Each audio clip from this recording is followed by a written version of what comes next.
జనవరి ఫిబ్రవరి మాసాల్లో జార్ఖండ్ ఢిల్లీ రాష్ట్రాలకు అసెంబ్లీ ఎన్నికలు జరగబోతున్నాయి.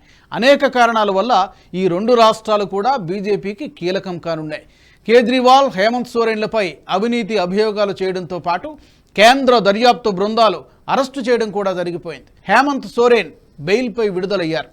కేజ్రీవాల్ ఇప్పటికీ జైల్లోనే ఉన్నారు. ఈ 4 రాష్ట్రాల ఎన్నికలే లక్ష్యంగా ఈ మొత్తం అంశాలను ప్రతిపక్షాలు బయటకు తెస్తున్నాయి. ఈ 5 రాష్ట్రాల్లో ఎన్డీఏ కూటమిని ఓడించడం వల్ల తమ శక్తిని రాబోయే ఎన్నికల వరకు మరింత కాపాడుకోవచ్చనుకుంటున్నాయి దేశంలోని ప్రతిపక్షాలు. బీజేపీ ఏకకాలంలో అనేక సవాళ్లను ఎదుర్కొంటోంది. పొరుగున ఉన్న ప్రతికూల పరిస్థితుల కారణంగా దౌత్యపరమైన సవాళ్లను ఎదుర్కోవడం మోదీ ప్రభుత్వానికి గత దశాబ్ద కాలంలో ఇదే తొలిసారని చెప్పాలి. మొత్తంగా హోంమంత్రి అమిత్ షా, జాతీయ భద్రతా సలహాదారు అజిత్ దోవల్, విదేశాంగ శాఖ మంత్రి జయశంకర్లకు ప్రస్తుత పరిస్థితులను పరీక్షాకాలంగానే చెప్పాలి.